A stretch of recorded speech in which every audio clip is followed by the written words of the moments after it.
Saudara yang dimuliakan Allah Subhanahu wa taala, bagaimana Sayyidina Umar Ibnul Khattab radhiyallahu an. Umar bin Khattab diberikan Allah kemuliaan bukan pada harta tapi pada tenaganya. Makanya orang tak berani baca Quran sebelum Umar bin Khattab masuk Islam. Dulu orang baca Quran diam aja, tak bersuara. Nah, jadi sekarang kalau ada orang Batam baca Quran tak bersuara, itu masih sebelum Umar bin Khattab masuk Islam tuh. Kenapa tak berani baca Quran kuat? Karena takut ditangkap Abu Jahal dan Abu Lahab. Takut dibuli, takut diejek, takut dicaci maki. Makanya Nabi berdoa, Allahumma a'izzal Islam bi Umarain. Ya Allah, kuatkan Islam ini dengan 2 Umar. Saudara yang dimuliakan Allah Subhanahu wa taala. Nah, maka Nabi berdoa, Allahumma a'izzal Islam bi Umarain. Ya Allah, kuatkan Islam ini dengan 2 Umar. Kalau tak Umar bin Khattab, Umar bin Hisham. Kalau tak Umar bin Hisham, Umar bin Khattab. Akhirnya yang masuk Islam adalah Umar bin Khattab. Kenapa? Karena Umar bin Khattab pemenang gulat, juara bertahan setiap tahun. Setelah Umar bin Khattab masuk Islam, beranilah orang sholat berjamaah, beranilah orang membaca Quran, berani orang mengatakan aku Islam, karena ada backing yang luar biasa. Inilah pentingnya preman-preman nih taubat. Kalau tidak anak-anak muda takut. Mau kemana kok? Mau ke sana sebentar. Takut diganggu parkirnya, takut diganggu motornya. Tapi kalau sudah preman masuk Islam, tobat dia, hijrah dia. Mau kemana? Ngaji. Apa yang tidak nanya? Pijak batang leher kau nanti. Oleh sebab itu bangga kita di Batam ini, preman-preman pun ngaji tobat insyaallah. Cuman sebelum premannya dia garang, setelah hijrahnya garang, sebelum hijrahnya galak, setelah hijrah juga mesti galak. Cuman bedanya dulu galaknya di pasar, sekarang galaknya mengajak orang amar ma'ruf nahi munkar. Takbir. Ini banyak juga preman-preman ini sebelum taubat galak, setelah pengajian Pak, itu ada orang ganggu kami, serahkan aja sama Allah. Kalau ada preman model ini, antuk kan kepala yang ketiang. Tak ada guna kau hijrah, buat beban aja. Udah tobat, tengok itu Wahsy itu penjahat, pembunuh. Wahsy itu bukan main dosanya. Wahsy lah orang paling berdosa di dunia ini. Kenapa? Karena yang dibunuhnya paman kandung Nabi Muhammad sallallahu alaihi wasallam.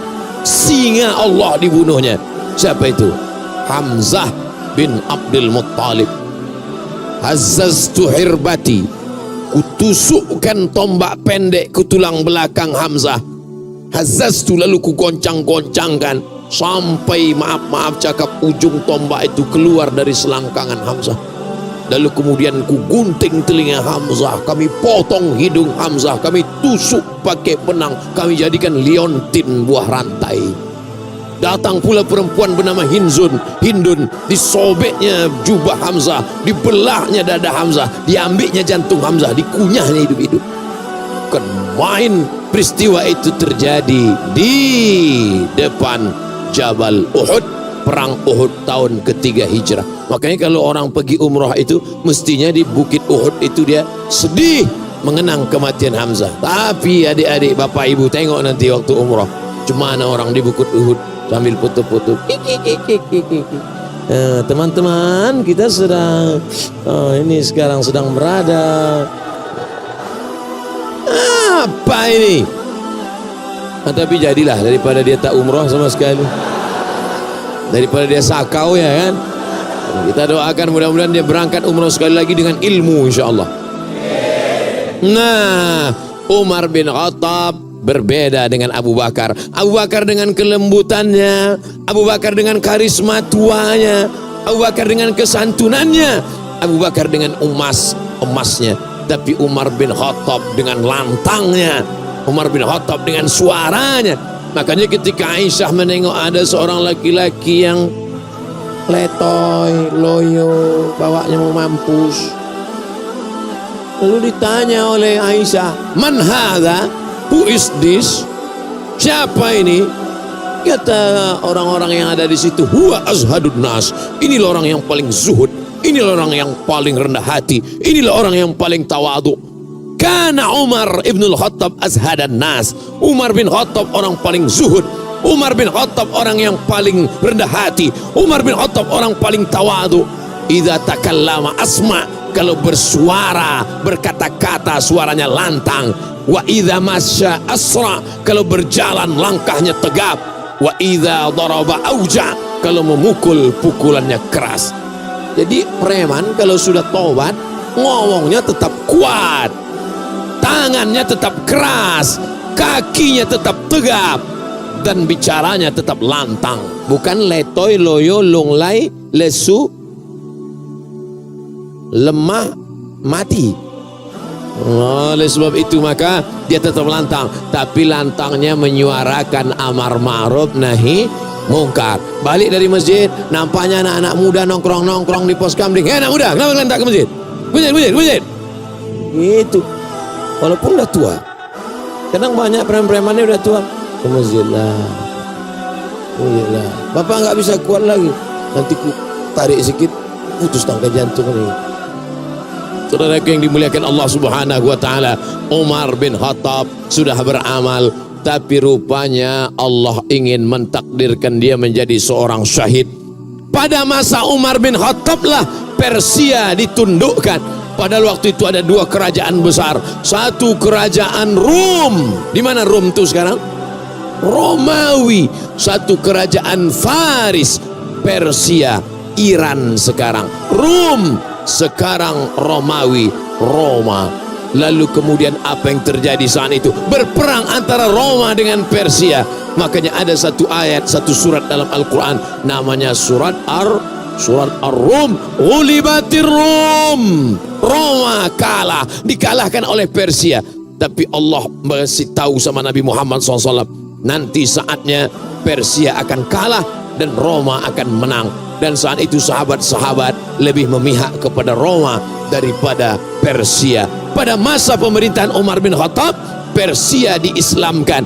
Ada satu orang yang sakit hati dengan Umar, namanya Abu Lu'lu'ah. Siapa namanya? Pas mau sholat subuh, ditikamnya Umar bin Khattab, ditusukkannya Umar bin Khattab. Akhirnya keluarlah darah dari Umar bin Khattab. Umar bin Khattab minum susu, keluar susu itu dari tempat luka tikaman itu, ditahannya sampai akhirnya beliau mati menjadi seorang syahid. Ini pelajaran, orang selevel Umar bin Khattab pun mempan juga oleh pisau. Ini baru sholat 2 kali udah tak mempan pisau. Baru sholat 2 kali, subuh sama zuhur. Sore itu asar, udah cucuk-cucuk tak mempan. Umar bin Khattab aja kena pisau, luka, meninggal dunia. Oleh sebab itu apa yang terjadi sebenarnya? Umar bin Khattab kalau berjalan Umar bin Khattab di suatu jalan, maka setan akan jalan di tempat yang lain. Takut setan melewati jalan Umar bin Khattab. Kita satu perjalanan sama setan. Saudara yang dimuliakan Allah Subhanahu wa taala.